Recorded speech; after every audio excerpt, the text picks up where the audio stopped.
amendment? Jordan? I guess this is just kind of a procedural question, and maybe Marilyn can help. But can we set a public hearing for an unknown amount? Because don't we have to notice something relatively specific, I guess, with regard to public hearings? I was just thinking about that, and I was wondering if we could ask staff to provide an estimate for what the recycling would be, although I'm not sure what phase of evaluation that's in, and then we could have two options, or we could say up to blah, blah, blah. Yeah. I wonder if that's something staff could bring, or if that would require a lot of research to make that happen. I can check with Chase and the BID when I get back in and have an answer, probably, hopefully, by BCAL. Okay. Comment or thoughts on that? Julie? I wouldn't think we'd have to have a recycling bin with every single trash bin, but Heidi and I were talking about this the other day. Even she said when we have festivals and they have street barricades, they should certainly, if this is included in that district when they put out the street barricades, there should definitely be recycling on those. But maybe every other trash bin, wherever we have one, maybe every other one should include a recycling bin. I don't know if that would help cut the cost a little bit. Emily? So the motion is for flushing and removing street rubbish from the streets, and that this 60,000 was to include something other than trash cans, right? Because trash cans don't flush things on the street. No, it's also for, every Tuesday you see I don't know if you guys are here early enough, you see the I don't even know what the sweepers are out early in the morning cleaning up the streets. It's also to cover that.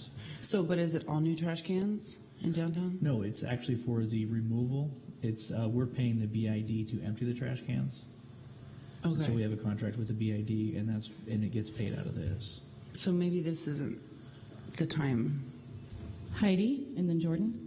So I think right now what we have is trash bags or trash cans, and then a lot of times there's a second receptacle next to it that is labeled for recycling, but right now it only takes bottles and plastic, and maybe it's just plastic and cans, I think is what it is. So I don't know. That's why I was asking if they were picking them up at the same time, because they're often next to each other anyway, and all that would have to be changed really is labeling. Jordan? So it seems like there's probably a capital need for purchasing additional recycling receptacles in where it's applicable, I guess, and then relabeling the ones where there are already bins, and maybe it is a separate item that we could have Chase Jones in for sometime soon. Marilyn?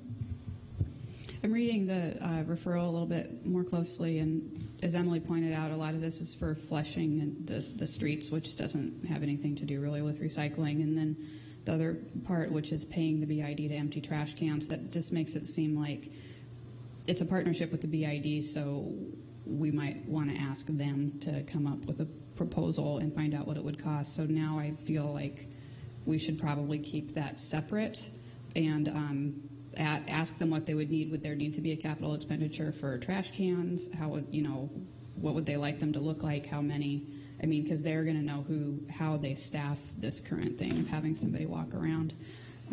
So I contradict my earlier advice that we ask finance to do some research and get a cost, because it's really kind of, after the discussion, I realize it's different than what I thought. I think we need to do something collaborative with the BID. Heidi and then Heidi and then Emily.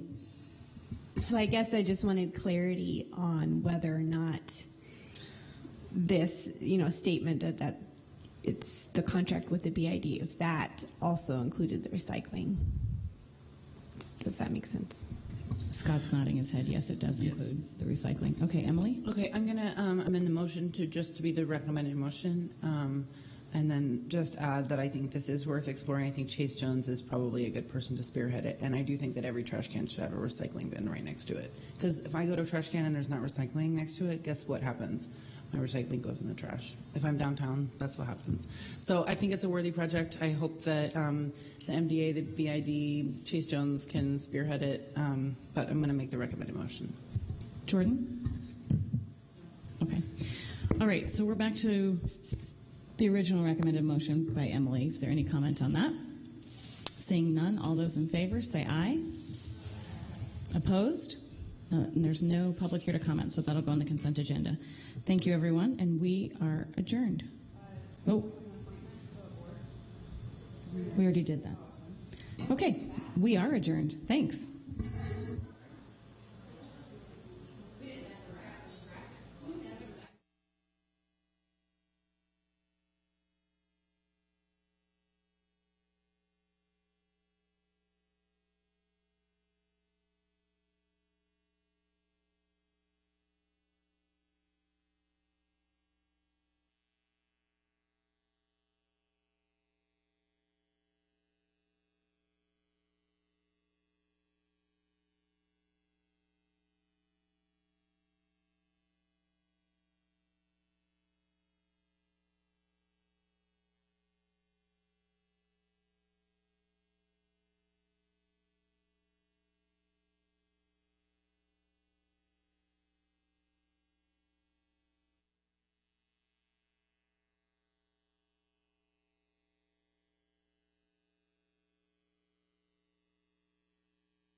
Armstrong, Hess, West, Bentley, and Heddall.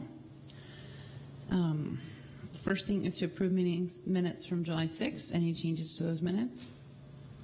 Seeing none, those will stand approved. Any public comment on items not on the agenda? No public here to comment?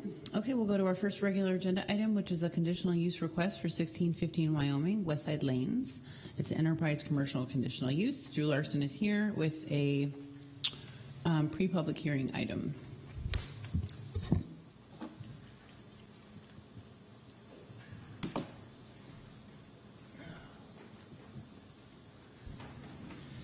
All right. Good morning. Drew Larson with Development Services.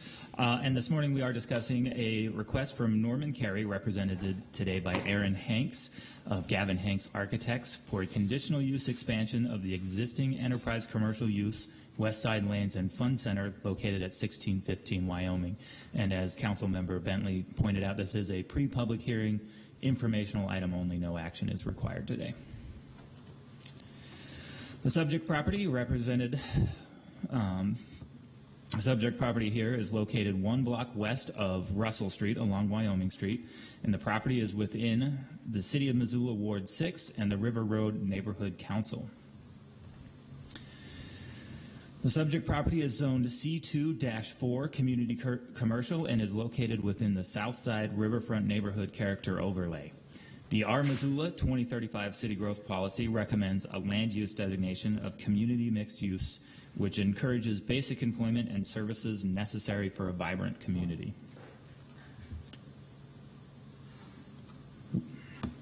So the subject property currently contains the enterprise commercial use, Westside Lanes and Fun Center, and is accessed from North Catlin and Wyoming streets, which are classified as local collectors.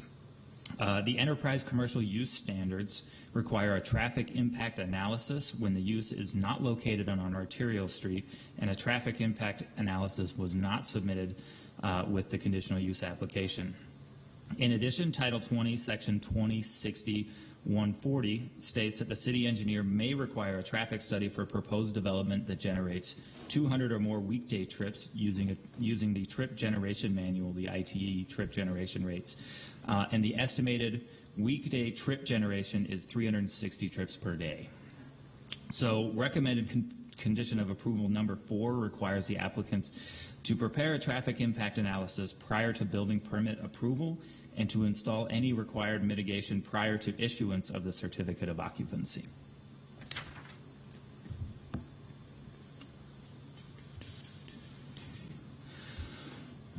So Westside Lane currently occupies a majority of the subject property, which contains a casino and tavern, 160 off-street parking spaces, which is their current requirement, batting cages, and a putting course to the rear. The parking placement is currently non-conforming to both the EC standards, the Enterprise Commercial Use Standards, and the Southside Riverfront Overlay.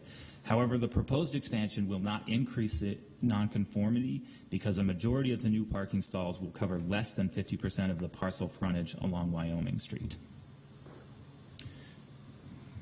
So here is just kind of that existing parking here in the front. So the Southside Riverfront states that it can't be occupied more than 50%, and so that's currently, I mean, it's existing, so it's non-conforming to the overlay, but the new parking will be located to the side of the new addition, which is here. So the applicants propose to construct a new 10,800 square foot addition to house an additional 10 bowling lanes, additional bathrooms, and a new lobby area. Required parking for a bowling alley is 4 off-street parking spaces per 1 bowling lane.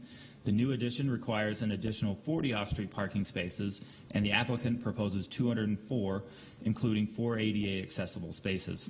However, Title 12 requires 7 ADA spaces for 200 parking spaces. So the recommended condition of approval number 2 requires the applicant to revise the site plan and provide 7 ADA accessible parking spaces prior to building permit. Bicycle parking is 1 bicycle space per 10 motor vehicle spaces provided. The applicants propose to add 4 additional spaces along with the new 40 vehicle spaces required for the proposed development. However, the site will contain 204 spaces, which will require 20 short-term bicycle parking spaces or 10 racks, or however they choose to install it, and is required per recommended condition of approval number 3. Sites occupied with enterprise commercial uses require 20% of general landscaping on site. Landscaping for the proposed development is calculated based on the disturbance area of the addition, which includes building envelope, new parking areas, landscaping, any other site improvements. So for this expansion, the development area is 87,492 square feet, which requires 17,498 square feet of general landscaping, and the applicants propose 18,059 square feet. In addition, street frontage and interior and perimeter landscaping are required for the development and may be counted towards the 20% general landscaping. So perimeter landscaping is around the, I've got a laser pointer for this. So this is street frontage landscaping here. It's required to be 20 feet wide. They're proposing a 22-foot wide street frontage there. Perimeter landscaping along here, as well as internal islands for internal parking islands is required. And so all of that meets the 20% general landscaping. So staff also received comment from the Parks and Recreation stating that the proposed project will be required to install boulevard trees along Wyoming and Catlin rights-of-way. So recommended condition of approval number 6 requires the applicants to submit a boulevard tree planting and maintenance plan with the building permit to be reviewed and approved by Parks and Recreation. So again, here's the Wyoming Street. Their sign there. I mean, it is well-maintained grass. The sidewalks are in good condition. However, there are no boulevard trees associated with it. And here you can see the corner of Catlin and Wyoming, and again, no boulevard trees there. Hey. There we go. So the enterprise commercial standards require the submission of an internal pedestrian circulation plan demonstrating unobstructed connections and clearly defined pedestrian vehicle areas. The provided circulation plan provides a new ADA accessible route from Wyoming, which is demonstrated here. New ADA accessible route from Wyoming Street right away, and demonstrates clear defined pedestrian walkways. All sidewalks associated with the project meet the enterprise commercial standards and the Title 12 requirements. Mountain Line staff commented that the project will be poorly served by the existing transit infrastructure, and estimated increase in vehicular trips will adversely affect their operations.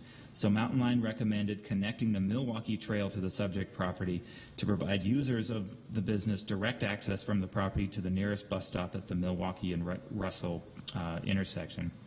In addition, the bicycle pedestrian coordinator also recommended connection to the Milwaukee Trail. So recommended condition of approval number 5 requires the site development plan to be amended to include a connection to the south end of the site to serve the users of this site. So that's right here. They've shown a possible connection, and we are recommending that as condition of approval number 5.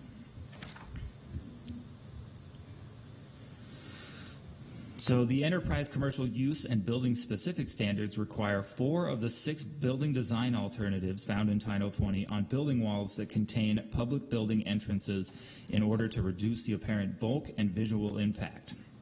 So the north and east facades proposed addition both of them contain a public entrance. The applicants propose to include 20% glazing, facade projections, and color and material variations to meet 4 of the 6 on the north facade. So here's the glazing here. Material variation, so this is going to be a stucco, and this is going to be a corrugated metal to kind of continue the facade from here.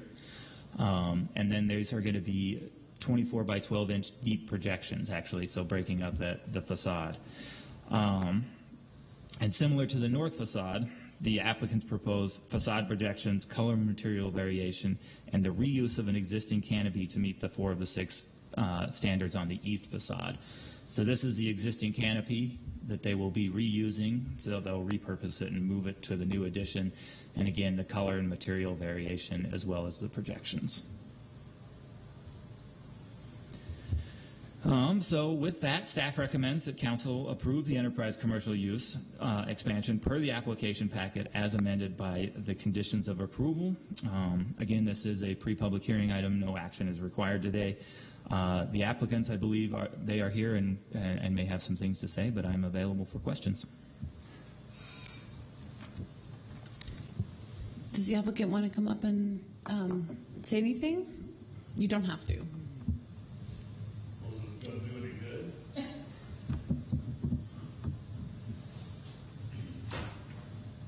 Well, like I told Drew earlier. Okay, sorry, sir, if you could sit down and speak in the microphone and say your name when you start. Oh.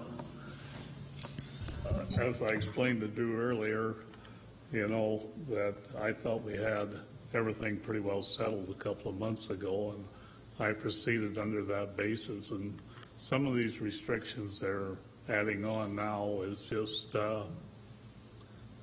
well, not cost effective for me, and so I'm not real sure that I'll continue with the project.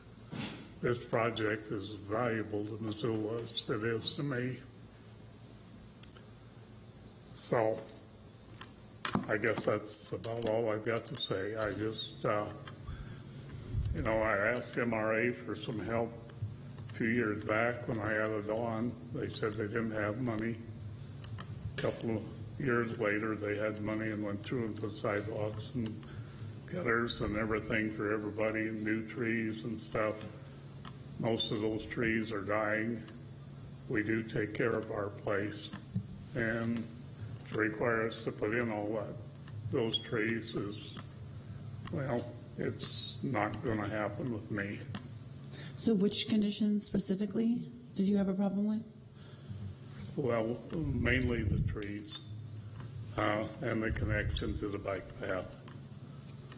I can, you know, I understand the situation on the bicycles. I understand the situation on the handicap parking, and we are able to meet those criteria without too much additional cost. But the rest of it is considerable cost, and I just can't do that. Marilyn? How recently did you talk to the MRA about funding for the trees and the bike path? I have not talked to him about the connection to the bike path. I did talk to him to see if there was anything, because we're making a new connection from the parking lot, the existing parking lot, to Wyoming Street.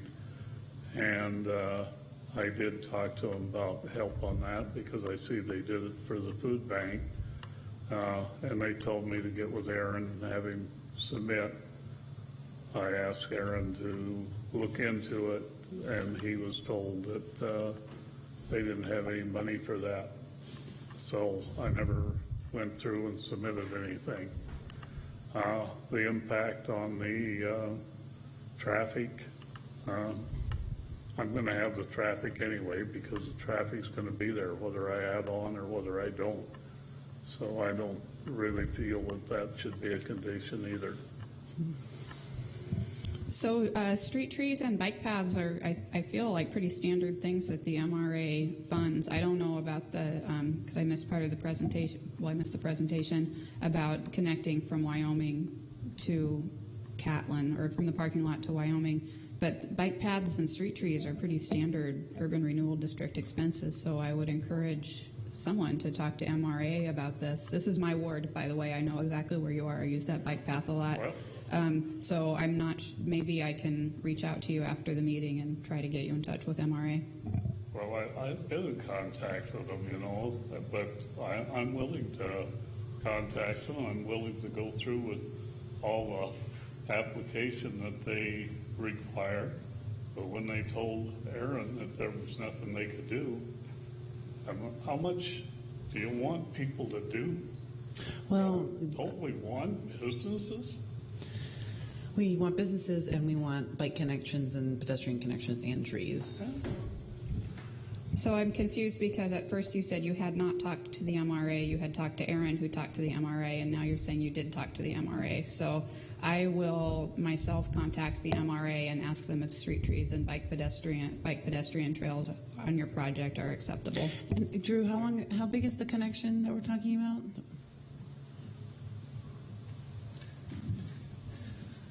So the private connection would just have to meet ADA standards, so it'd just be a 5-foot connection from the trail itself.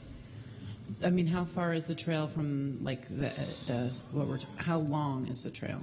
The connection. Let's see It's like here. 100 yards, 200 yards. It's really, so they're proposing sidewalks along the south end there already, and so they're going to be cutting through these batting cages with their parking and a sidewalk, and I'll go back to that slide here in a second.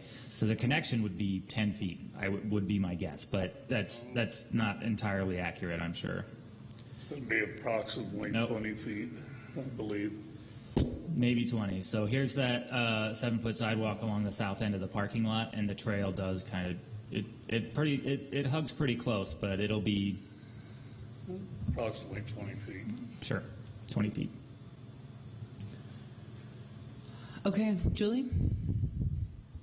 I think it looks like a great project.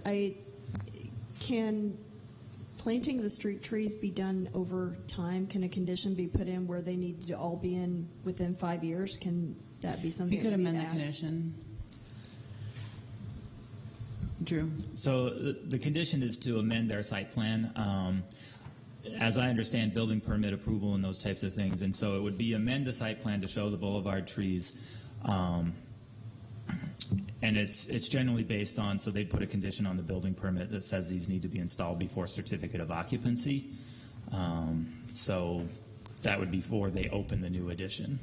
But we can amend it to say whatever you want, if that was something you wanted to do. It's not something that I would support. I don't think that the street trees or the sidewalk, I'm sorry, I don't think they should hold up a project like this. This is a standard. These are very standard conditions that other businesses comply with all the time. But I wouldn't support it. But you can, Julie, you do have the authority to offer that amendment if there was a motion. John? I have a handful of questions. I think they're all for Drew. So you had talked about traffic impact analysis and potential mitigation that engineering or somebody might.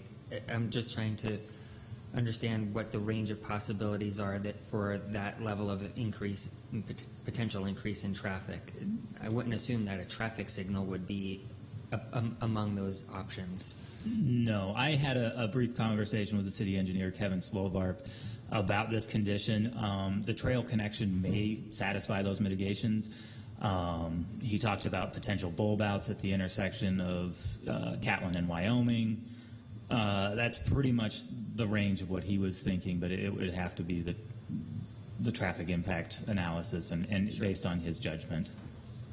I had a couple of questions about the bike parking. Is there a trigger for any long-term bike parking? So long-term bike parking will be required at building permit. Okay. Yep. And then the short-term bike parking was, as we saw it, only on the east side of the new addition, correct? Yeah, they're showing the 4 spaces right there. So maybe this is a question then for the owner. Is there short-term bike parking on the north side of the building anywhere already? There is, yes. At Okay. the main entrance, there's 10 rack bike racks. Okay, so that would be additional. Style if you put the wheels into the bike rack. Yes. And then my last question was, I was under the impression that there was existing bus service on Wyoming Street. Is that true? Not that I'm aware of. And the Mountain Line comment said their nearest bus stop was at the Wyoming-Milwaukee Trail right there by Okay. Home So Resource. My misinterpretation. I thought that there was going to be Mountain Line service to the food bank, which would mean that there would be service then on Wyoming Street, but maybe that's not happening right now. Okay, thanks. Jordan? The university provides bus service on Catlin and Wyoming. That's a turnaround point for a university bus line during the academic year. Julie? So I'd assume any traffic impact survey we do, we should probably wait until the food bank opens, because that's going to probably trigger another survey all over again. And I would expect the increased traffic to probably be more due to the food bank than the added 10 lanes. Yeah, of all of the conditions in here, the traffic impact analysis was one that I raised eyebrows at, because that does seem like something that is maybe more of a community, should be a community burden bearing that cost. But I don't know, I'd be interested. I mean, I guess I just don't really see how vital it is. Kevin's not here, so Julie? And this is a question for the owner. I believe we should support independent businesses 100%. Would it offer you enough relief if we put a condition on saying that the trees had to be in within, say, 3 or 5 years? Would that offer you enough relief to continue with the project? I don't think so. I just have a problem with that. I really do. When all the trees that are down in the area that MRA paid for, that are dying, not being cared for, and we've done such a marvelous job. No, I would have a problem, yes. I think the trees that in that area were before, so we have new standards for how we put in trees. A lot of the way that trees have been put in by people in the private sector, and this includes the MRA work, basically we're just a standard way of planting trees where you dig a hole in the ground, throw some compost, put the tree in, and water it. And that's not good enough when you're planting urban trees that are surrounded by concrete. And so we have higher standards now, which is why I mean, I agree with you. Wyoming Street is a great example of how that went wrong. But we, do have better standards for planting trees now. So I'm not really worried about that. And I guess are you saying that you're opposed to it in principle because of the MRE trees dying around you? Probably a little both. I guess,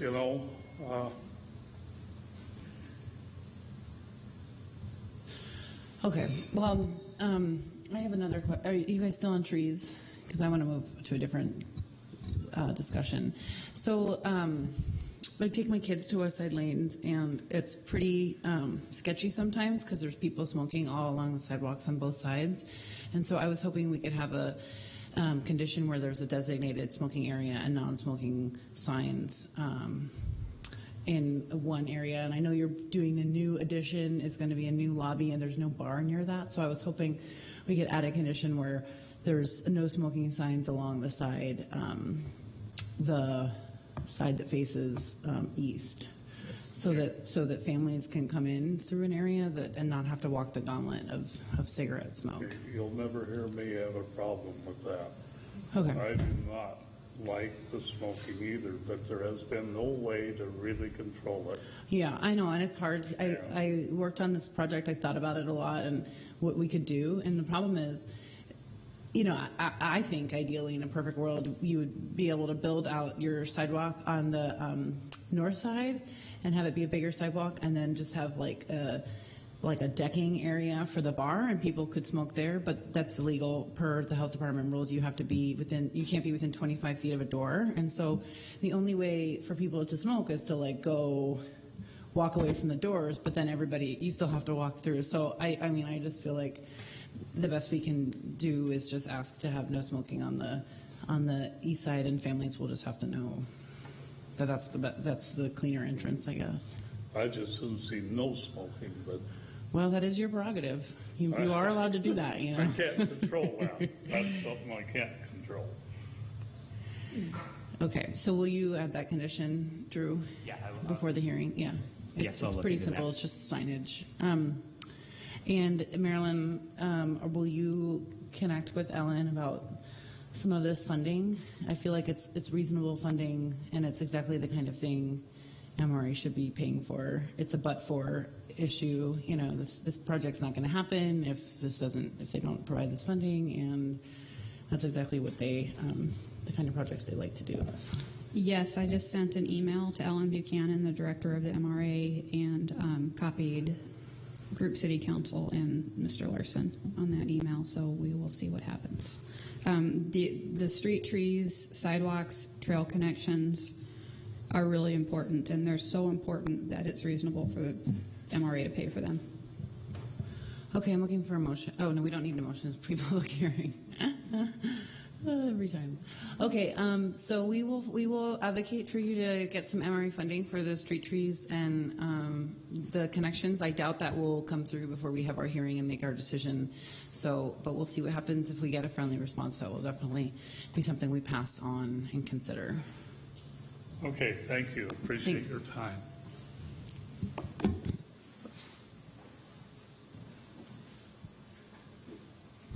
Okay, that was our only regular agenda item. We're adjourned.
For roll call, we have Wells, Jones, Dabari, Armstrong, Hess, Hedall, Marler, Bentley, and did I say Hedall already? I meant West, I think. So I totally blew that. It's such a struggle every time. We have minutes to approve from last week, July 13th. Are there any changes to those minutes? Seeing none, they are approved. Is there any public comment on items not on the agenda today? Today we're talking about the budget. All right. We are continuing with our working our way through the budget, and this week we have Jill from Employee Benefits Committee to tell us about that. I'm just going to let you take it because you usually do a great presentation. So, thanks, Marilyn. Jill Dunn from MRA, and I'm the chair of the Employee Benefits Committee. And the memo I sent, which I believe Scott's pulled up here for you, and you also received from me via email, because a lot of you are new to the council. The Employee Benefits Committee is an advisory committee made up of representation from non-union and union employee groups. We meet monthly and kind of track the usage of our health benefits plan. We get financial reports monthly from the finance office and reports from our representative from Allegiance, Rob Luttrell, and we kind of address issues that come up during the year and take recommendations from employees on what they'd like to see for the health plan. And we also do a lot of planning, strategic planning, and oversight of the Fit City Wellness Fund. We talk about, where we'd like to see the Fit City Fund, that wellness program go, how it can, most benefit employees, and how that can translate into savings for our employees and health plan participants and the plan itself, which obviously helps all of us. So the city's health plan is self-funded. All the contributions from employees, from the city itself, the premiums that the city pays on the employee's behalf, the spouse premiums, the dependent premiums, and the retiree premiums go into the plan. That fund is kept here at the city, and Allegiance Benefits Plan Management is our third-party administrator who administers our plan. And that's a key, I think, because a lot of the employees think, assurance, we have this company that just, bad company that's out to get me. So, but that's not the case. And so we have a lot to say about what our plan design looks like and premiums. So in the memo, I've provided a kind of a summary there of what our health fund balance has been since 2009, and then what we're anticipating to see as a fund balance as of 6/30/2016, which is on page 2. The financial, that is in your budget document, and the budget is prepared by the finance office. So can you just say what those numbers are? Sure, you bet. So in 2009, June 30, we had $2,278,148. June 30, 2010, $981,691. June 30, 2011, we were in a negative situation of $332,592. June 30, 2012, negative $245,840. June 30, 2013, we're back up to $485,214. And June 30, 2014, we're at $1,031,622. June 30, 2015, we were at $822,643. And our estimated year-end fund balance would be, for this year, June 30, 2016, would be $980,886. The city does their budget on an accrual basis, so we have to wait for those incurred claims that happen in May and June to come in over 2 months, essentially, before we get those final numbers for June and have that actual final fund balance. So Allegiance can give us paid as of June 30 for June, but that doesn't include all those claims that trickle in that actually were incurred prior to June 30. You'll see on one of my bullet points on page 1 that industry standards recommend that we maintain 3 months of a fund balance, and that's approximately $1.4 million. And essentially where that comes from is if something were to go wrong and we decided to discontinue offering our own plan and go with another insurance company, they say it's a good idea you have 3 months in that fund to pay out any incurred claims. And that's kind of where that comes from. Now, I know we've met with finance, with Steve and Lee and Dale, and have talked about trying to have maybe a little bit more cushion there, because as you can see, we have incurred some really tough years where the fund has dropped down into that negative situation. So we're thinking about coming up with a better plan to kind of, instead of just go with that industry standard, how can we weather those dips, which seem to kind of come every 5 to 6 years sometimes. I will say, when you see the negative in the 2011 fund balance, there was a couple things that were happening at that time. One was we were at a healthy fund balance in 2009, and so the city reduced their contributions by $100 on the employees' behalf.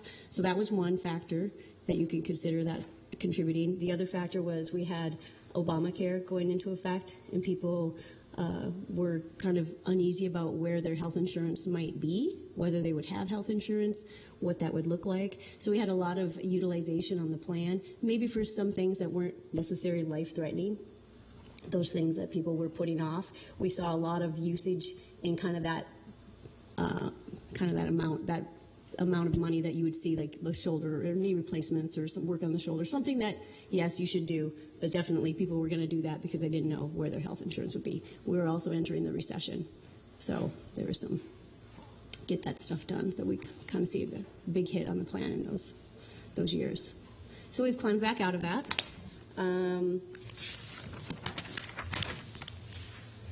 So this year, like I said, we come up with a list of recommendations that come out of the EBC committee itself or from employee suggestions.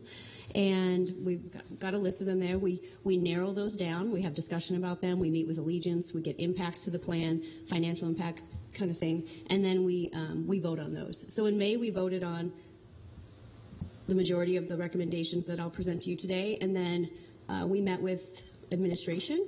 And administration looks at the plan kind of from a different perspective. They come at it from as a perspective of, what do we need to do to the plan to make sure it's solvent and whole. And so we balance those. And so they presented a 3% premium increase, and the EBC wanted to have the ability to comment on that. And so we emailed that recommendation out to the EBC members, and they responded and voted. We also got a budget for FY17, a proposed budget for the wellness program from our wellness coordinators. A year and a half ago, the wellness program moved to the Parks Department. It starts with me, who runs our blood screenings. Used to provide services for the management of our wellness program, but they were bought out, and so they no longer offer those services. So we adopted those in-house. So I will quickly run through. I don't want to take too much of your time. I know you're busy.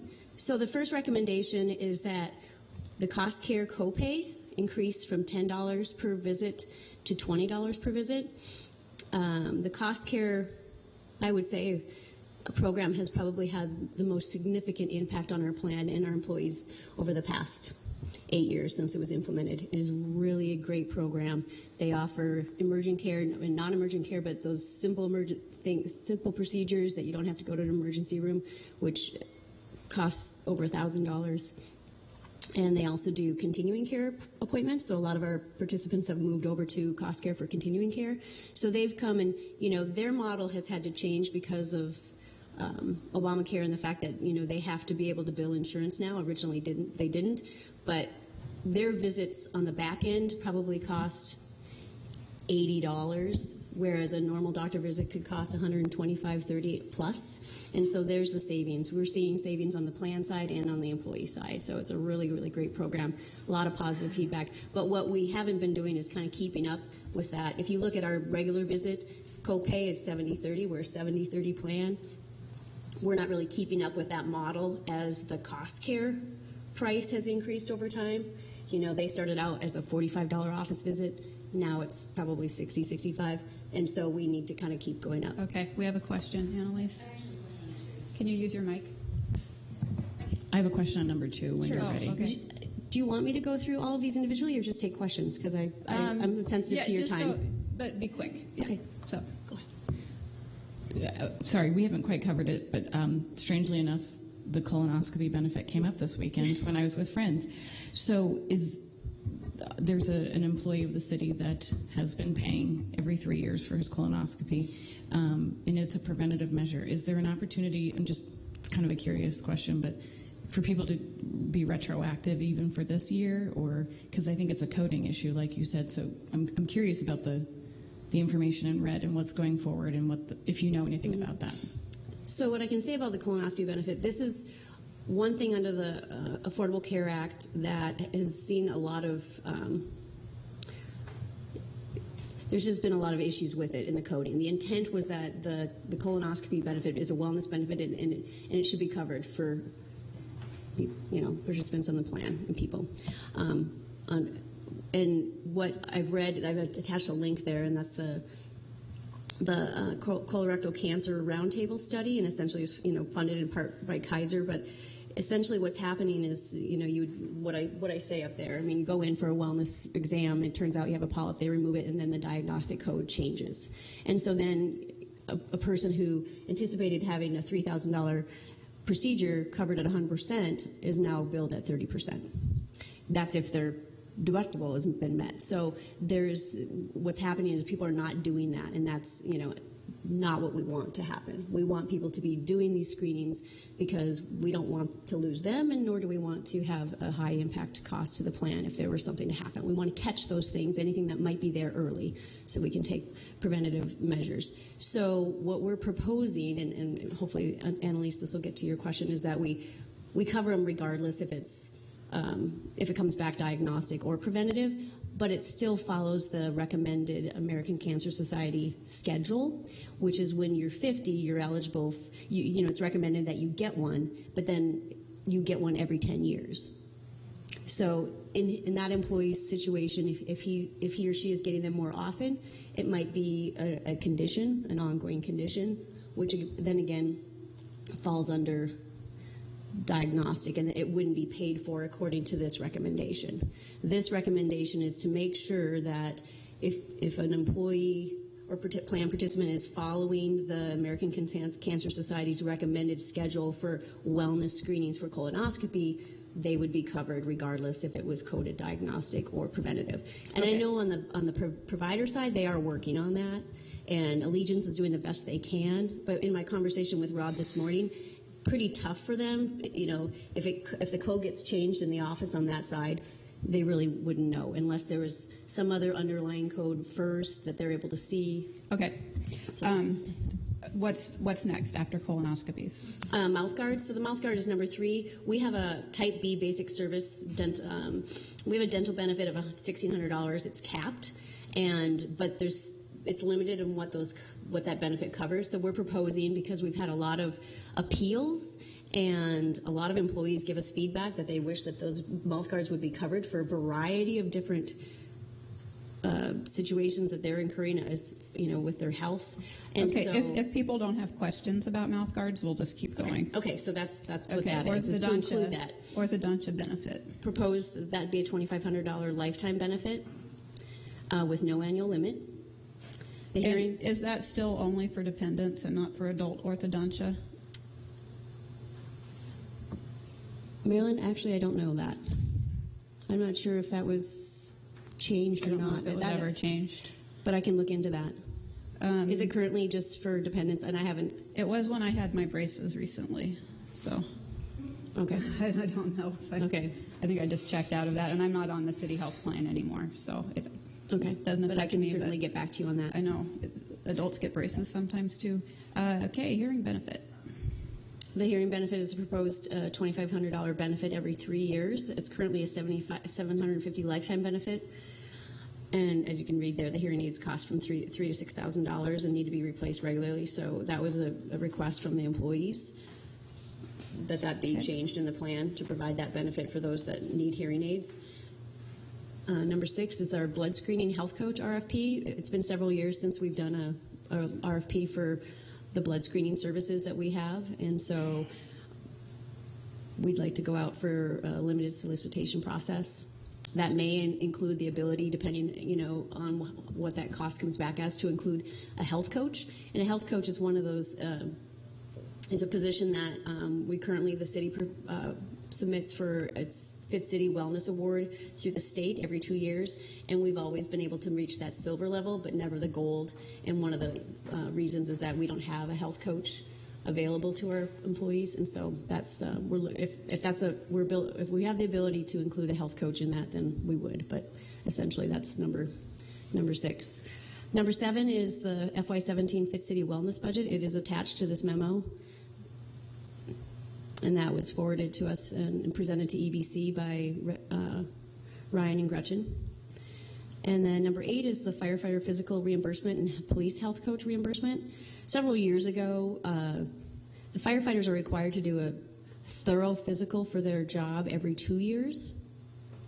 And back in probably like 2000, 2001, something like that, there were some money was taken from the Fit City Fund and given to the firefighters to help pay for those physicals, kind of in the sense that they're doing the physicals and we're encouraging that anyway and it would be paid. But because their physicals are more thorough than what everybody else has an opportunity to get under the Fit City plan, we felt it was just better that that be paid for out of their department budget. And so we're proposing that to reduce the general fund transfer into the fund so it's a neutral impact to the general fund and be paid for by out of the department budgets.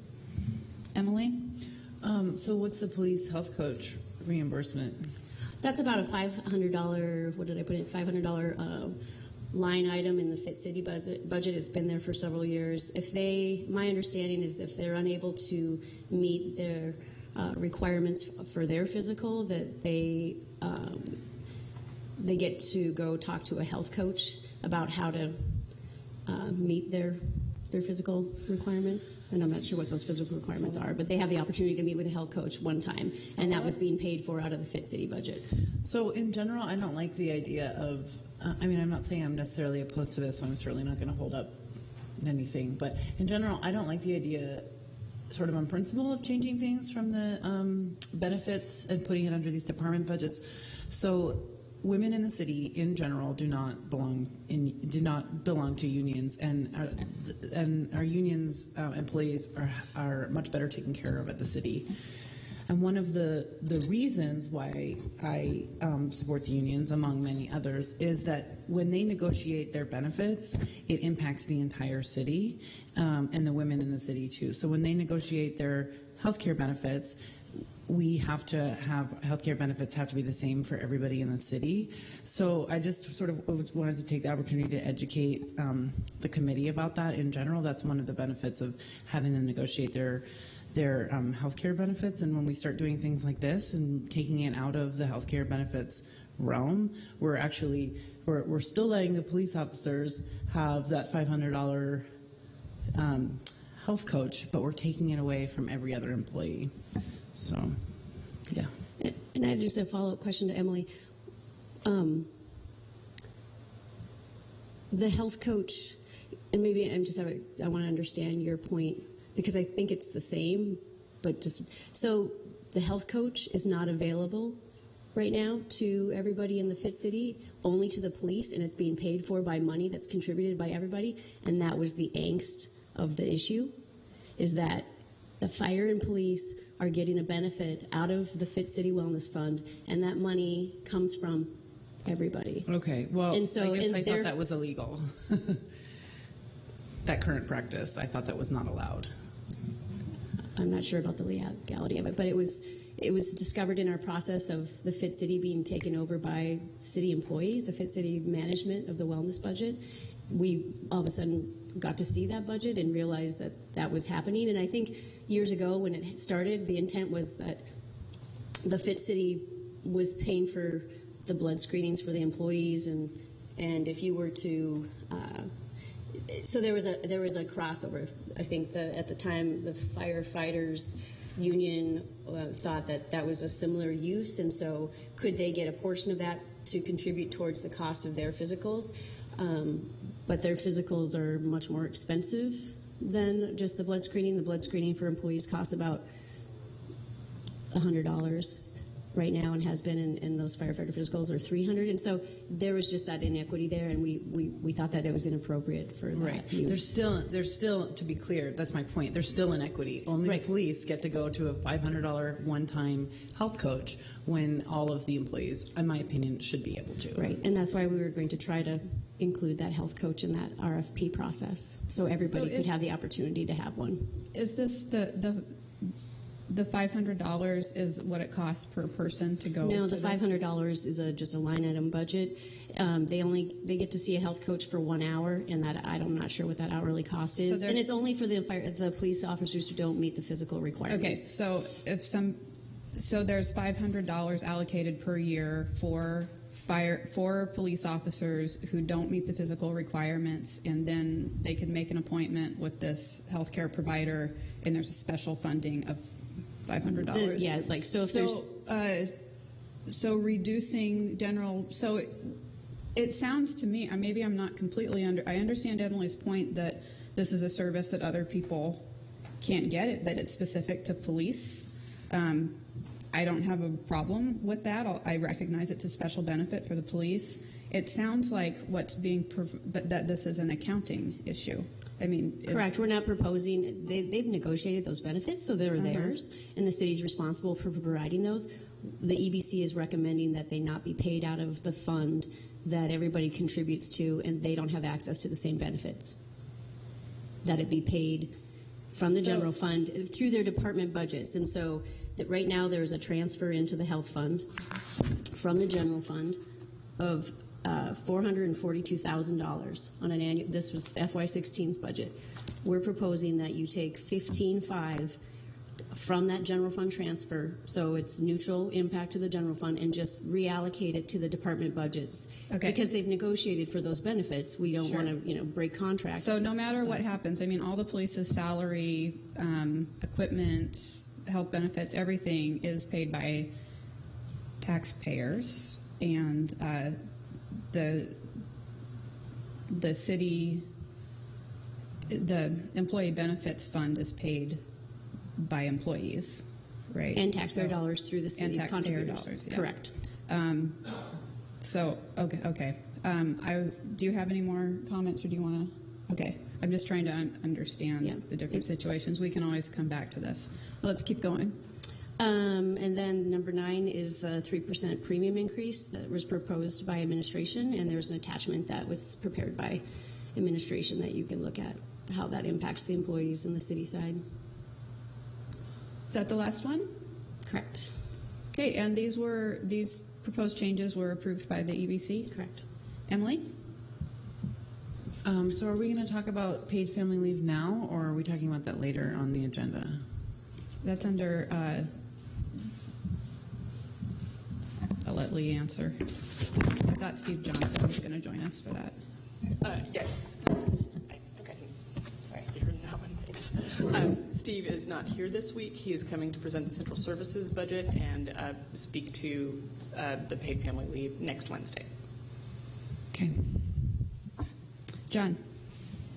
So in the budget narrative online there, under the city health plan, there's a proposed 6% increase, and I'm assuming that that's the 3% associated with item number 9, and then the other 3% associated with other impacts?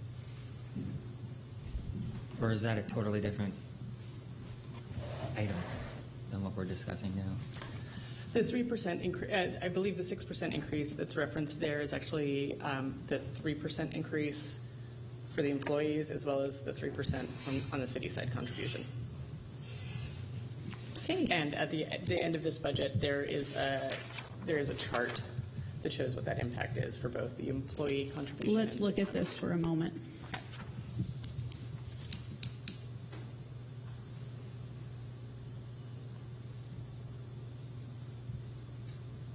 Sometimes it's nice to just look at something and absorb it. Does anyone have any questions?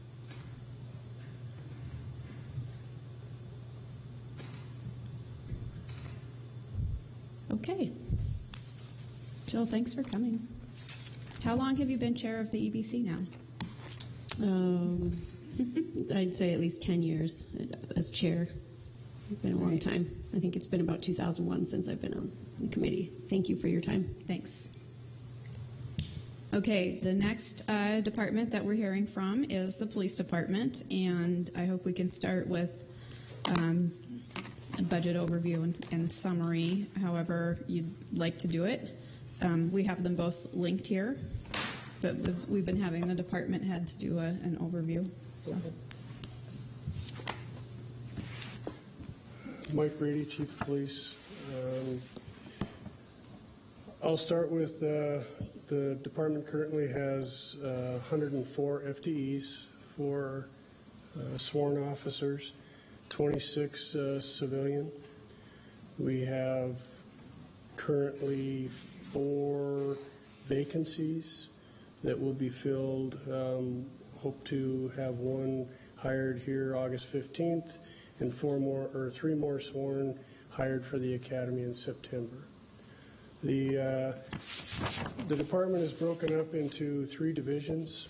The administrative division is myself, the assistant chief, the administrative captain, our public information officer, and our administrative services manager, which is Lori Clark, a position that works on our grants, our budgets, and also supervises most of our civilian employees as it relates to the 24-hour desk, the records people. They process all our reports from the time the officers submit them in the computer to submitting all our statistical data to the federal and state agencies that are needed. They do all of our invoicing, all of our accounts payable, accounts receivable. They do our timekeeping. The people at the communications desk handle all of the calls to the 552-6300 number, 24 hours a day, 7 days a week. So they're answering, well, in 15 they answered 59,000 phone calls. And they completed almost 3,000 reports there at the desk. So they'll take, if a store calls in shoplifting, if someone calls in a report that's not in progress, that there's no suspects on, they can take that report, then it can be reviewed by supervisors to determine whether or not it should be reassigned. And they're also responsible for monitoring our access to the state and national crime databases. They assist with warrant verification and also work to make sure that the missing children postings get put out properly. The officers have the up-to-date information. They also are responsible for entry and validation of all of our orders of protection through municipal court. If municipal court enters or authorizes a order of protection, then that order of protection has to come to the police department to be entered into the system. Let's see, they did about 300 of those in 2015. So far this year, they've done 165. Also under admin is our Office of Professional Standards, which is the officer that supervises all of the complaints made against officers. And also works with the police commission so that any complaint about an officer's activity, however minor, would be reviewed through Office of Professional Standards. An investigation would be completed as needed, and then the assistant chief and the the professional standards lieutenant would take that to the police commission quarterly. Police commission reviews all complaints and makes a recommendation back if they see a need. Also in that division is training.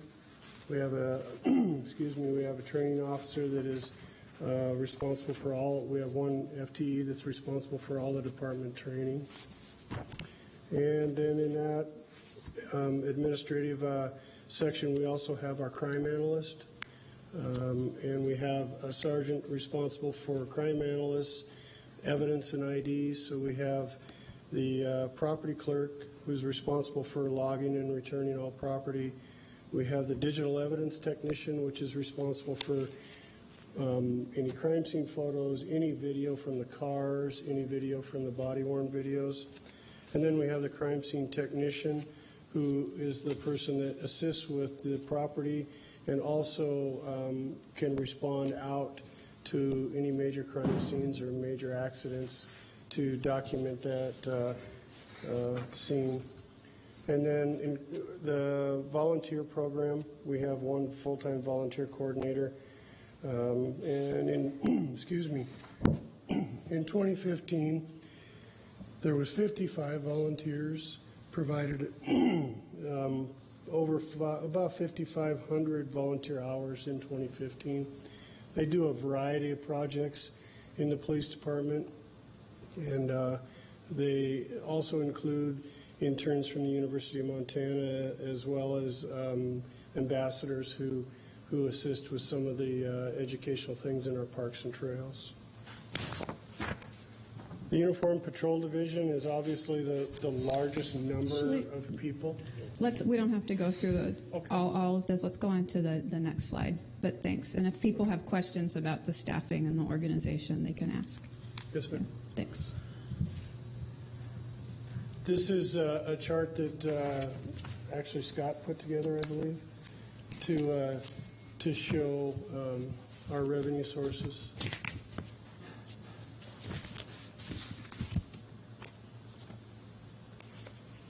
And this is also a finance chart that, I'm sorry?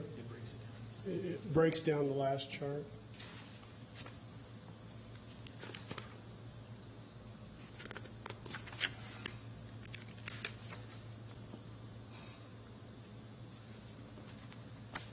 And expenditures, obviously the majority of our expenditures are in salaries and wages.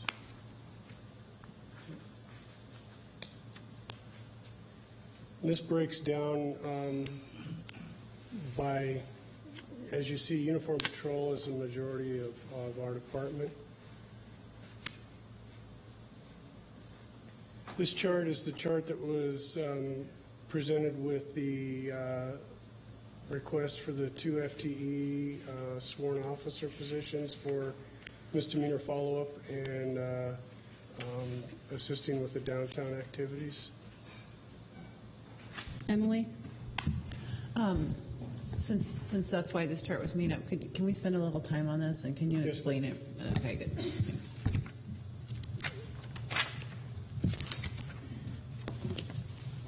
Got to find it, I'm sorry here. One of the issues that we're trying to address this year, excuse me, is the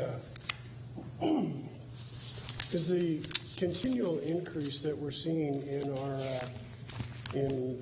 the misdemeanor follow-up cases that over the course of the years, the increase of video and people having video available, stores mainly, business owners are able to put video in their stores to identify the suspects who are stealing items from the stores, committing crimes in their parking lots. And you can see that the cases, the top is going to show our total cases assigned. And then the patrol cases assigned is the second part of that chart. And you'll see that we've had a pretty substantial increase since 2010. And the assignments are much easier to follow up now because there's either a license plate recorded in a parking lot, there's a video of a person running out the door. And so a lot of our thefts that would have never been followed up before are now assigned, followed up, and those people are held accountable for those. But that creates a burden on our patrol division because those are assigned to the people who are supposed to be going out and responding to the calls for service. So what we've been trying to do over the last few years is have someone on light duty take these up, and then the balance would be assigned back to the patrol division. So we can't really assign them The majority of them have to be assigned a day shift because we can't assign too many of them. We don't assign them to graveyards unless it's just too difficult to find somebody during the day. But the majority of our cases are assigned to day shift people and then to some of the mid shift people. So in conjunction with that, we've also had requests and an increase in activity downtown. And so that request is for the 2 FTEs to work on misdemeanor follow-up cases for a portion of the year, and then assist the downtown improvement the BID officer that we refer to, Andy Roy. We've had numerous requests for more coverage dedicated to downtown, to the parks and trails, and so the 2 FTEs were associated with both those areas. So just to reiterate, this data is for misdemeanor follow-ups. Yes, those Okay. cases assigned to patrol or misdemeanors. I'm wondering if we should pause and talk about the tickled items or if we should finish the presentation. Since we're talking about it, let's just pause and talk about the tickled items. Okay. So I'll take responsibility for tickling these items. I would love to fund all 4 FTEs, the 2, I'm sorry, are they called, I don't have it right in front of me. Quality of life. The quality of life officers. Community service specialists that can help in parks and trails and with the neighbor issues, et cetera. So there's a request for 2 FTEs for those, and then 2 FTEs for more officers, yes, like regular service officers.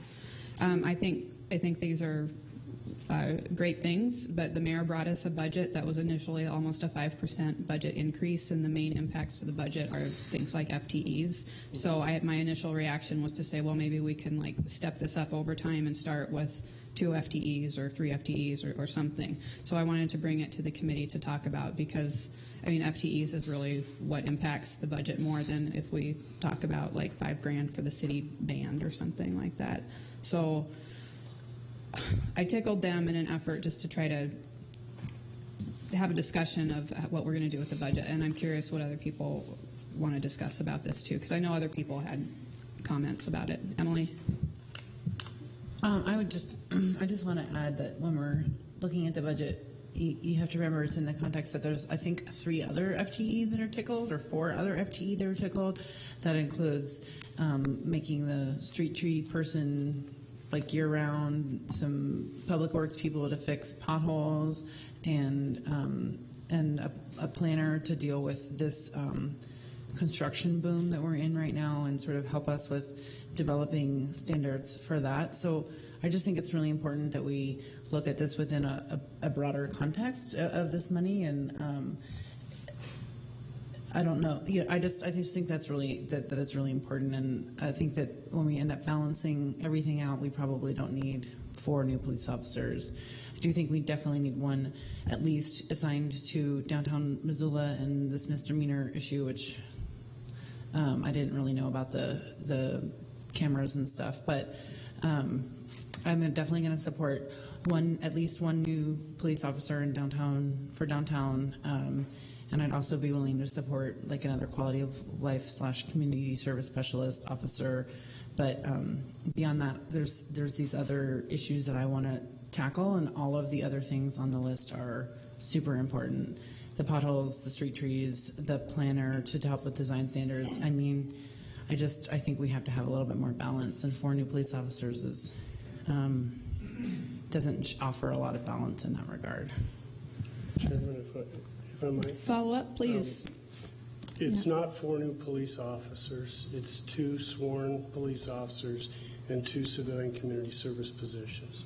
And the request that was submitted was already pared down to a 6-month only for fiscal year 17. So I had submitted that and then reduced it back to a half year's impact on fiscal year 17.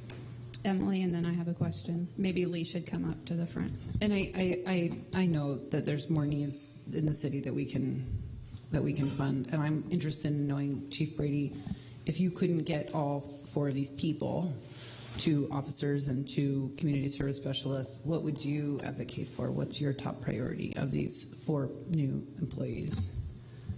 My priority is the 2 FTE sworn positions because they can do all. They can do all the things that the community service specialist can do in addition to all the activities that the sworn officer can do. And I think that with the activities that we're trying to address and the impact that we're trying to have in our misdemeanor follow-ups, as well as continuing an effort to create a safe environment in our downtown and in our parks and trails, the sworn officer is the best way to do that if we have to pare it down. Emily.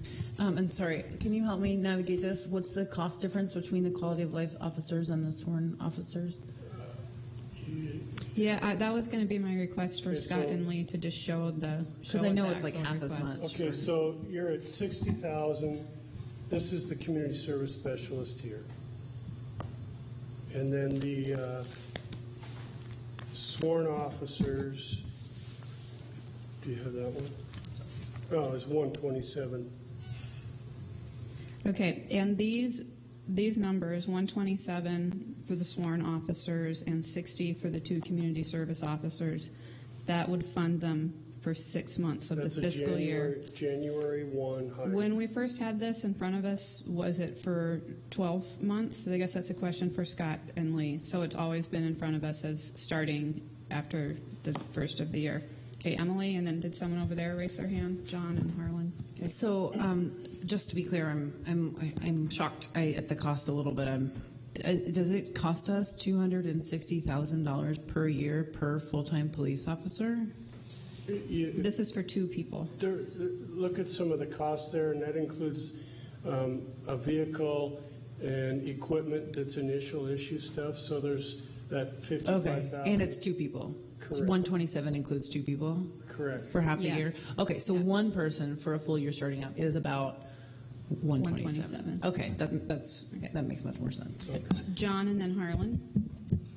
So when I was campaigning, I said that I would support and still do support having an additional officer downtown to support the downtown businesses.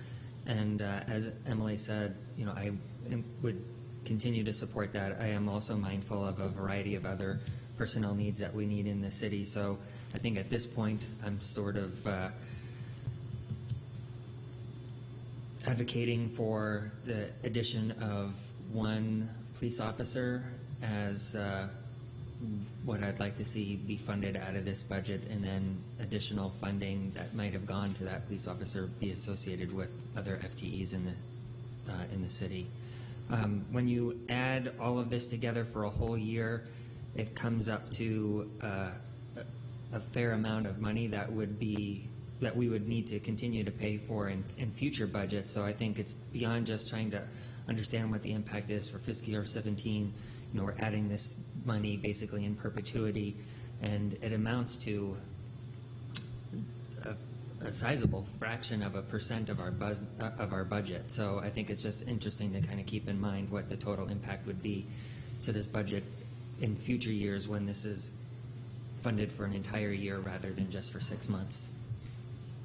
Harlan and then Julie and Heidi. Chief, you said you're authorized 100. Can you use your microphone, Harlan? You're authorized 104? Yes, sir. And you're at 100 right now? Yes. Does it work with 100? No. I've expended almost 200 hours of overtime in the last month and a half on putting extra patrols out for the downtown and parks and trails. Follow up. Where would you say the most crime is happening right now? I don't have the no. We've been working a lot of. We've had an increase in theft activity in the last probably 6 to 8 months, and that we've had a pretty large increase in actually bike thefts and misdemeanor thefts. I guess what I'm trying to get at is, my wife refuses to go downtown unless it's in the middle of the day just because she's afraid. So, somehow we've got to get a better police presence down there to get it common. I don't know if it's the doing these FTEs, which worked out to just even as much a full % on the property taxes, or if it's shifting the patrol zones so we have more police officers where the crime is. I would vote for this before I'd vote for any of the other FTEs, but I still have to be careful about what we're doing with increasing property taxes.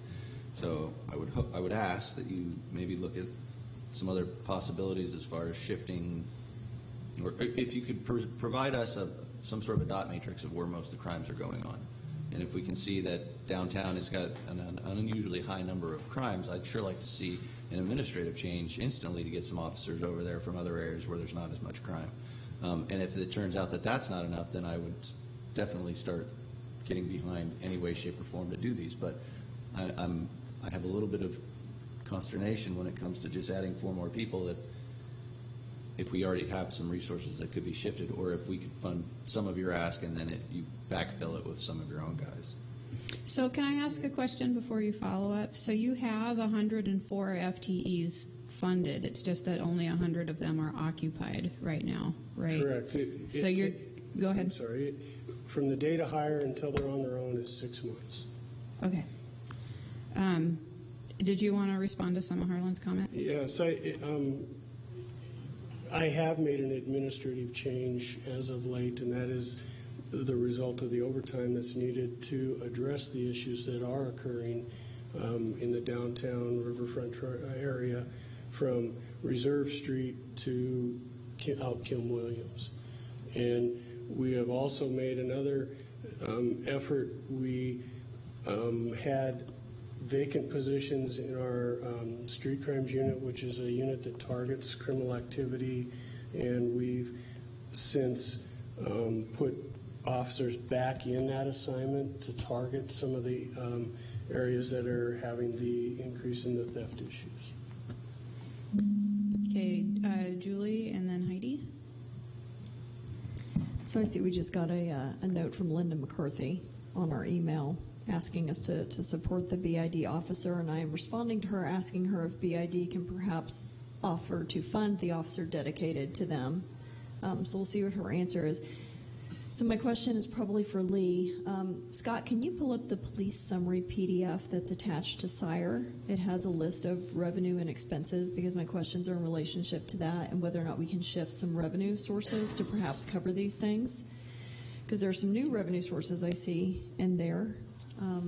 So when we're looking at this list of revenue, I know grants are iffy, and one of my questions is on the HB 124 revenue. How is that determined? Which portion of that goes to the police, and can that be increased at all? My second question is, do we get any revenue from the school district for the officers that are dedicated to the schools? And I don't know where that's reflected.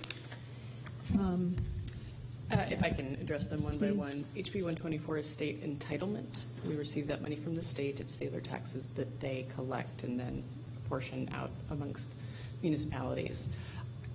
General fund departments receive their portions of revenue, HB 124 being an example, essentially based on need.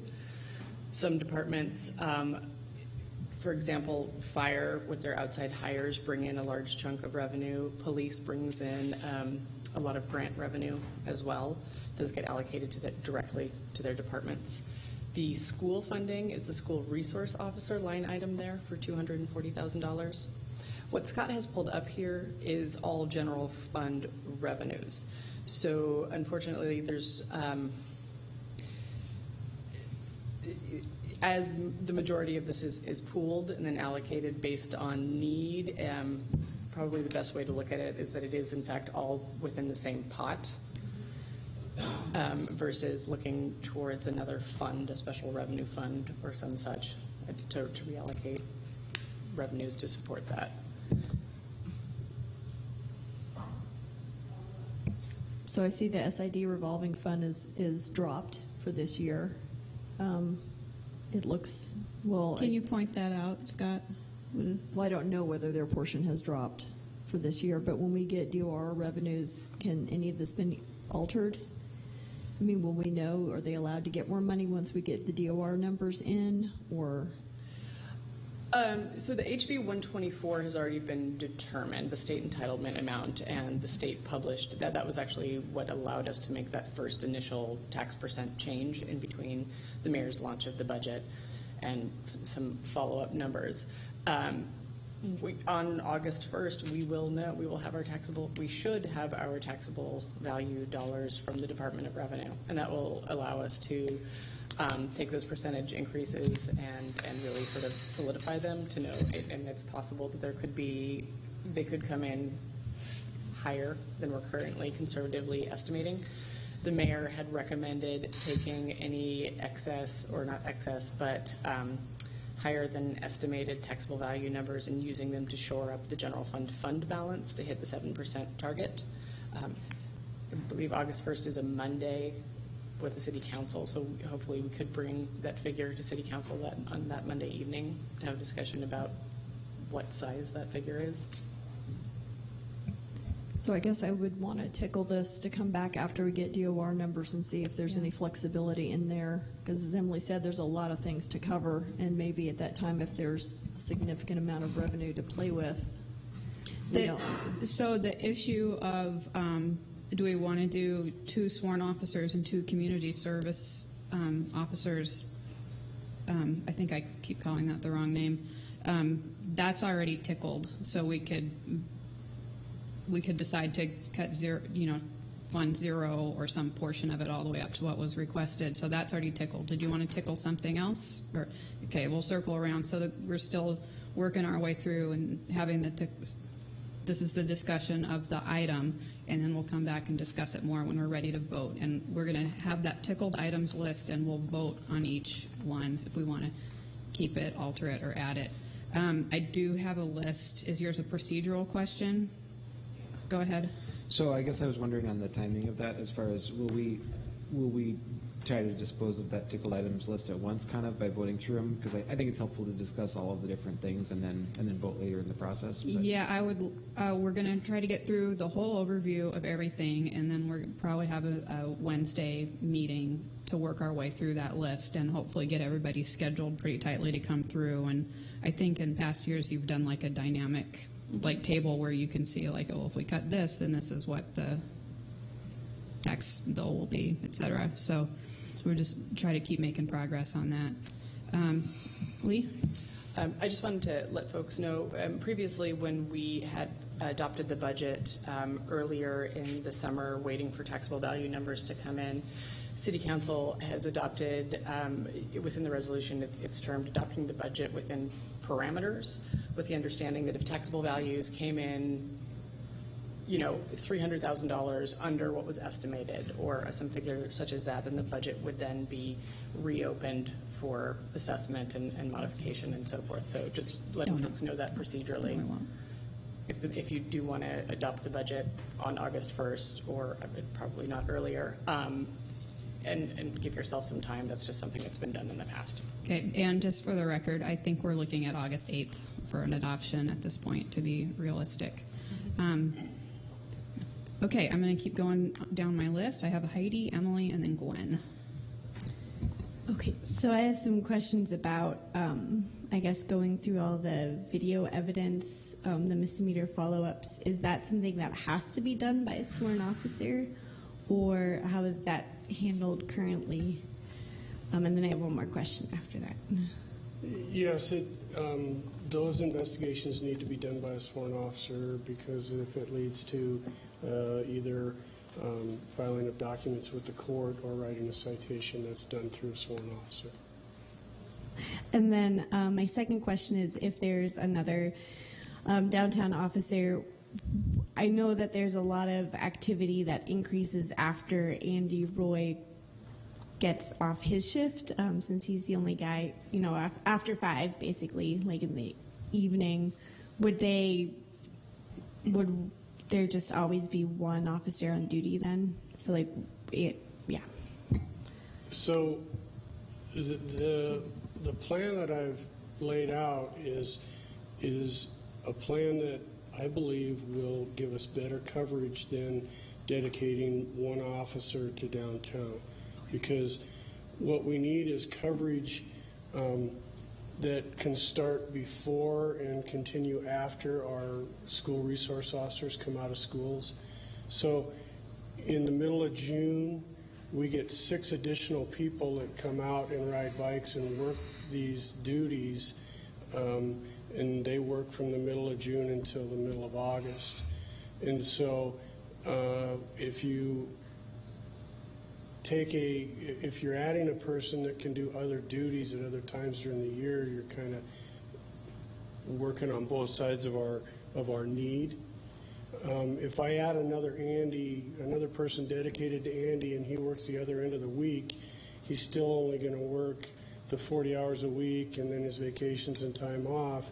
It doesn't necessarily mean you're going to have 7-day-a-week coverage, and you won't have that 24-hour coverage. So this proposal will dedicate more people to the problem. It's just not all the time. I'm trying to add to the gaps that we have in our school resource officers coming out. And I could do the same I could dedicate a person to be on the other end of the week of Andy, but we do more than that right now in the summer months when we really need that with the people that we have available. Emily and then Gwen. So one thing about the BID budget, I mean, they came in and presented their budget to us a few weeks ago, and it's like pretty tight, and they're saving their money. I think like about $50K a year is going to build up this pot so that they can do another round on the downtown master plan, which I think is actually really important. But it goes hand in hand in the sense that the more we build up downtown and the more vibrant it gets, the more problems there are. So I do understand this issue in terms of the school resource officers. It seems like it should fit, but with vacations and everything, like people, and the fact that the school resource officers, like they don't really have their heart in this job. Their job, I mean, they spend all year with students, and that's why they're good at that, and that's their specialty. And to just throw them into some of the situations that we have in downtown, they're not really the same. It's kind of apples and oranges in a way. So I definitely plan on supporting at least one new officer, if not 2 new officers at this time. I don't think, although they help city councilors' lives tremendously with neighborhood disputes so that we don't have to do it, I don't think I'm going to be supporting any of the community service specialists at this time. I'm just going to stick with 1 or 2 police officers, since that's what the chief has said is his priority, and we'll see which one that ends up with. I won't be here August 8th, so if we end up doing that activity, that work on August 8th, I'll be really sad to miss it, but I'll send the things I want to advocate for, and I'm sure I trust everybody else to get it done. Did you want to respond, Chief Brady? I want to reassure Ms. Bentley that we're not doing away with any of our quality of life programs, and we will continue to do those neighborhood disputes and continue to have a sergeant, and he's full-time doing those, and that won't change. Okay. Okay, Gwen is next, and then Harlan. My question was answered, so. Okay, Harlan. I also have a real problem with the downtown business district having to pay for an officer. That model was based off, originally when they did it, was because the housing authority had paid for a special officer that was paid for through a grant. Made sense. The housing authority doesn't pay property taxes, so they got money to get a full-time officer. The business improvement district represents some of our biggest taxpayers in the state, or in the city, and what we're basically telling them is, you have heavy crime, now you're going to have to pay us extra to do it. I mean, are we in Russia? Are we in some third world country where we have to pay extra for sufficient police protection? Which brings me back to, I'd really like to see a map of of the dots of where the most crime is, and I would like to see if our police cover is overlapping those areas or if there can be shifts. That being said, this is one of the few things that I would vote yes for as a budget increase is increased police officers. Emily had her hand up. I just want to say that I'm not interested in, if you want to meet with the police chief and go over that, that's great. I'm not interested in, at a committee or city council level, trying to, advise department heads that way. We can control the budget and we can have conversations about that, but I don't want to second guess Chief Brady's allocation of resources, and I know it's a hard job that I'm not qualified to do personally. The BID I think there's some members of the BID here today. Thanks for coming, you guys. But they frequently come together and say, "Hey, we want extra this or extra that," and self-tax or ask us to tax them to do it. And that if they don't want to do that, then they can tell us. I think they're already paying for one. They're paying for Andy Roy's position. Is that true? Yes, ma'am. They're paying this year. They'll pay $49,000 some odd dollars. So they cost share the downtown police officer. Yes. Yeah. So it's not like we just reach down and make them do it. I hope that's not the relationship that we have with our downtown business district. But so there's dialogue involved there. And sometimes if one needs a need moved to the top of the priority list, then cost sharing it is a way to do it. Okay, Emily had her hand up. Thanks. I agree with what you said about department heads. I think sometimes if we did want to weigh in on something like the way the police department's allocated, we would have to develop a policy and have a policy discussion about that. And I understand it's super complex. There's downtown may have a lot more needs in terms of crime, but there's different levels of crime, and maybe our most violent crimes are not downtown. I don't really know. It doesn't seem like I hear about the murders happening downtown or domestic violence situations. Those are at homes, and you can't. Police officers can't show up to those scenes by themselves. They need to have backup, and I'm sure there's many things that I'm oversimplifying that you know all about, actually, Harlan. So you may have a level of expertise that we don't have, but if you wanted to tackle this issue, you could do it on a policy level. In terms of the BID, I think in this case, so the schools do pay for their own school resource officer, which is like the housing authority, and they don't pay property taxes. But I think in this case, I do think that this should be funded by the city and not the BID, because a lot of the area we're talking about is along the trails. It's not in downtown. We're talking about from Reserve Street to Kim Williams Trail, Kim Williams along those trails, and it's just not really fair to ask the BID to fund that. I mean, we built a ton of amazing infrastructure in that area, and they're really taking off, and I'm really proud of the work that the city's done in those areas. But this is part of funding that infrastructure is funding the police to make sure that it's safe. So, okay, that's it. Okay, I have a few comments, and the first is I wasn't trying to be critical, Harlan, for you bringing up the issue of looking at it, because you have some background in law enforcement, and I would encourage you to talk with the police chief, but I don't want to do it at the committee level or the council level. I hope that's clear. I think it's great for people to bring their expertise to city council and talk with staff about that. It's fine. I've got you on my list.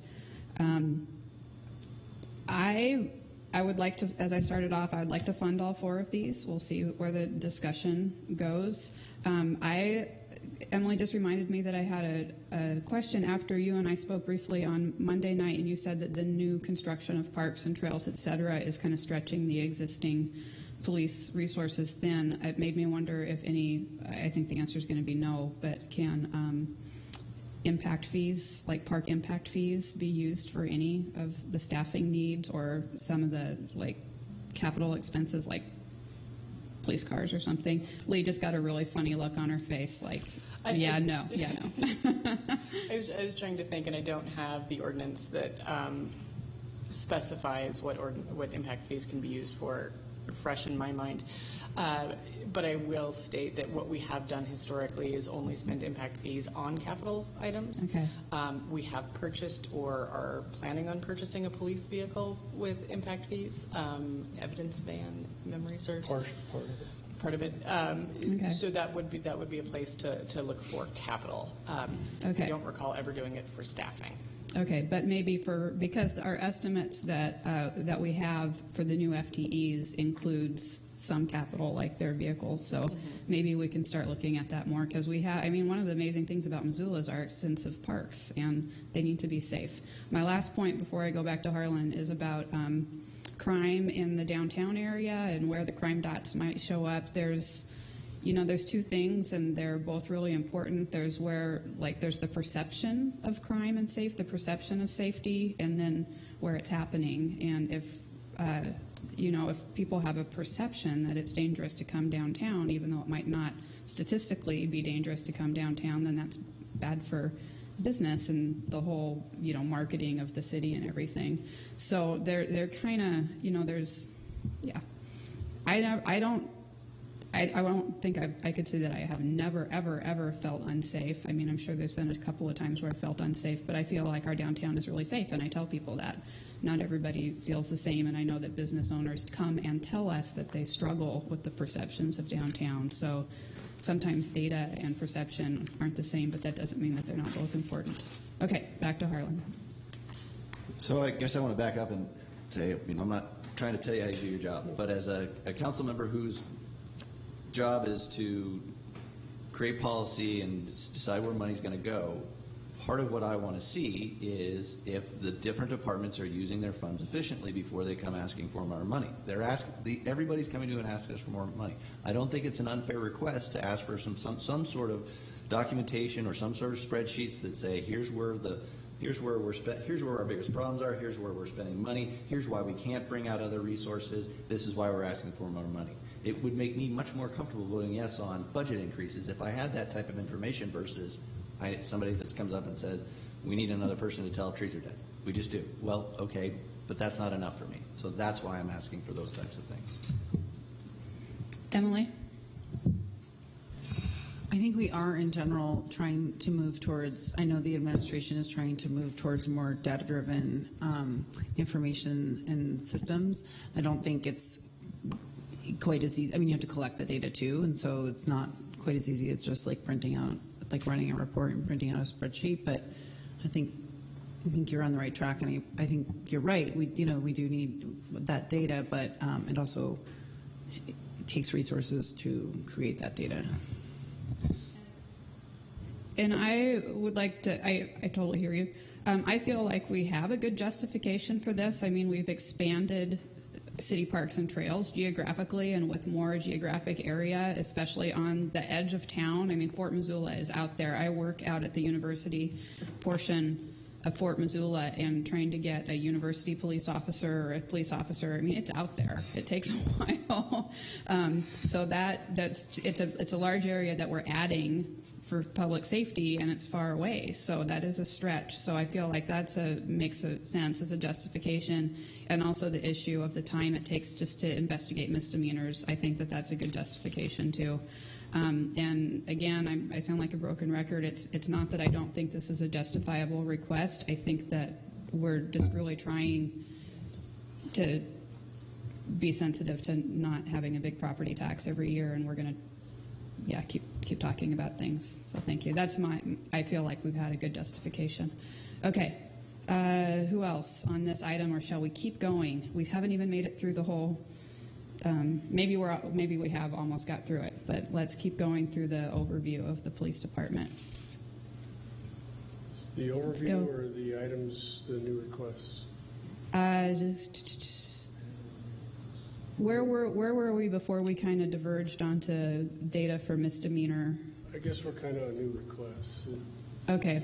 Yeah, that's where the. Should we move on to all the new requests? I think there's 3 total. Let me just get back to that page on my computer. We had funded and non-funded. The FTEs we just discussed were funded were asked to be funded. So then we have the special teams item. Can you hang on one second while I catch up with you? I'm sorry. Do we have many documents? Such documents. Okay. Police Department special teams, and is this one that requested and is not funded, or is requested and it was funded? It was funded. Okay. And this is the one to put an increase into our special teams budget to cover the costs of ammunition and training. We're also requesting funds to purchase simulation equipment, handguns and rifles that allows more live scenario training without live ammunition. It allows the officers to be more realistic in their training. And we haven't increased our special teams budget for years. We've been trying to take it out of other sections of our training, and we just have to, we've reached a point where we have to maintain munitions and equipment that is not past its expiration, and then attempt to find cheaper, more cost-effective ways to continue that training. All right. Any questions about this? Okay. And then this professional services increase was funded, and this is the increased costs associated with sexual assault and those exams. Professional services budget also pays for the blood draws for our DUIs as well. But the increase in reporting of sexual assaults over the last several years and the increase in number of exams has resulted in a substantial increase to this budget. Okay.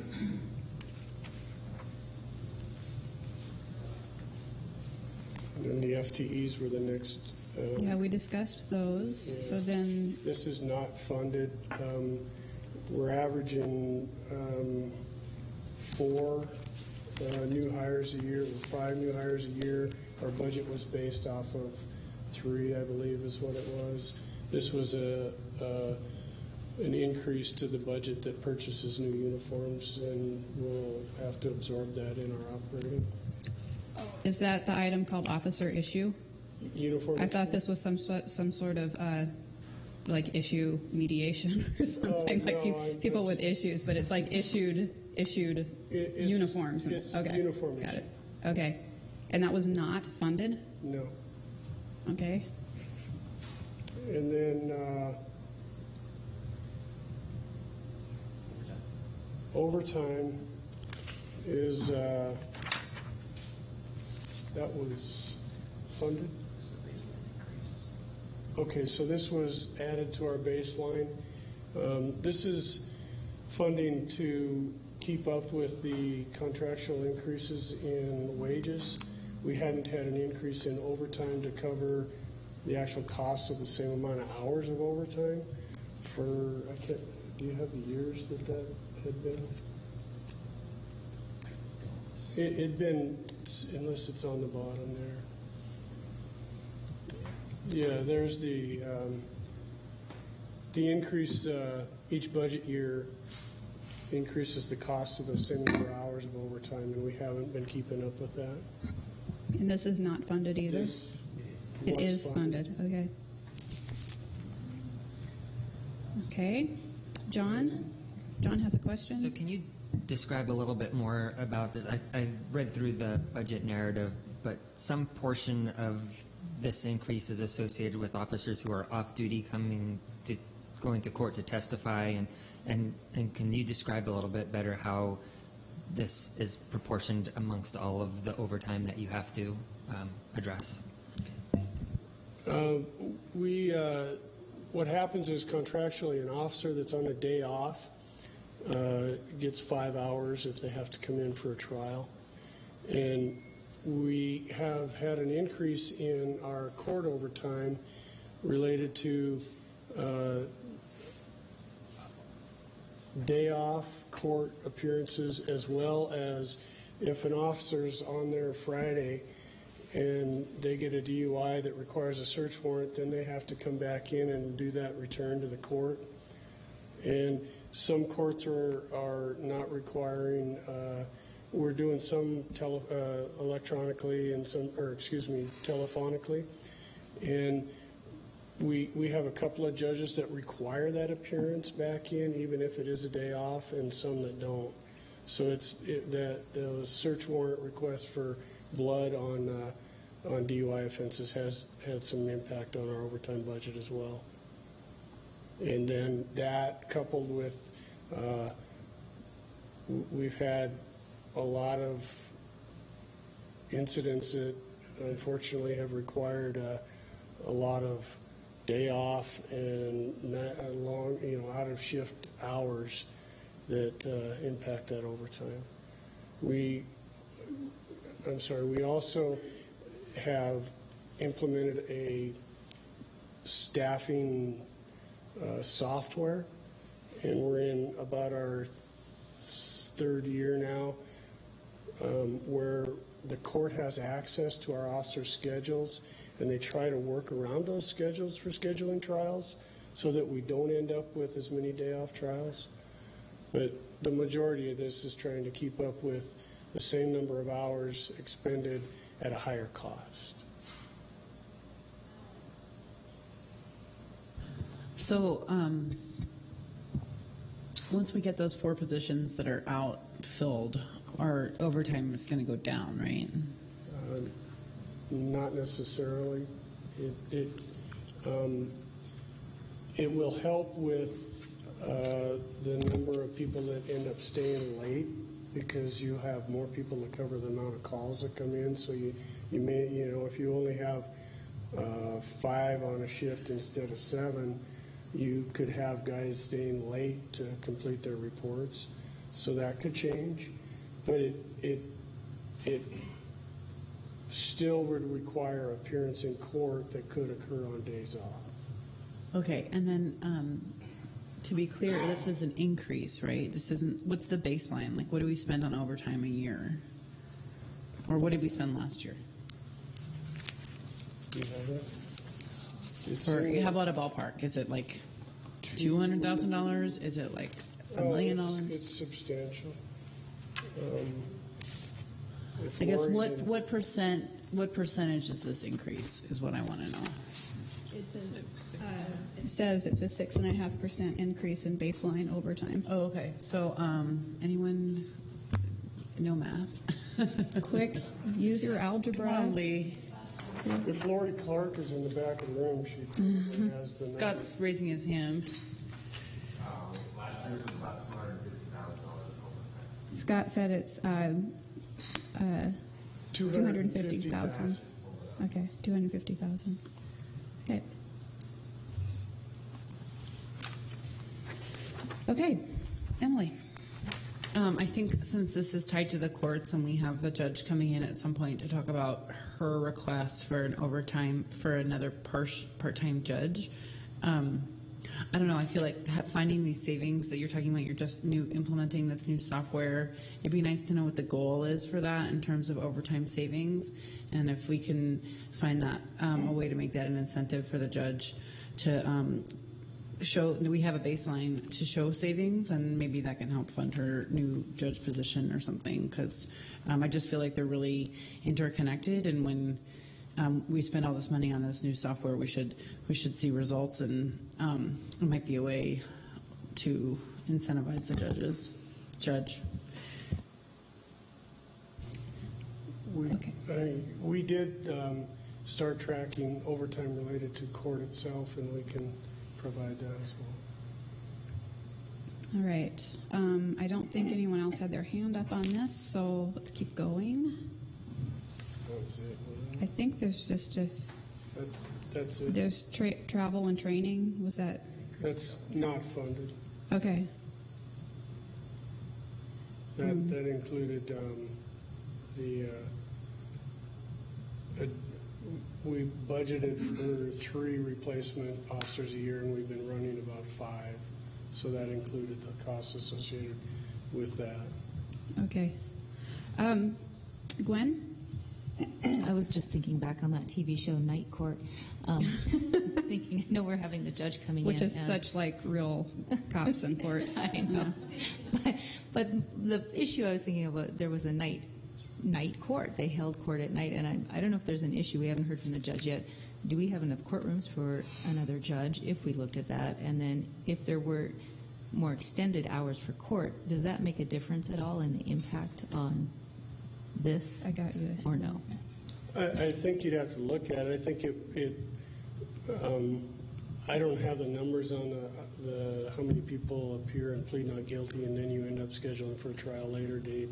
So I don't know how much of an impact it would have on that. Emily? So night court is a real issue with jail diversion because people will get picked up at night and then have to stay in jail until the next day until they can see a judge, or even until like Monday until they can see a judge. The biggest problem is not the local governments or the police. It's the fact that the state won't adequately fund our public defender system. And until the state steps up on having public defenders who are able to show up to court at night, we're not going to be able to implement night court. But it is ultimately a goal.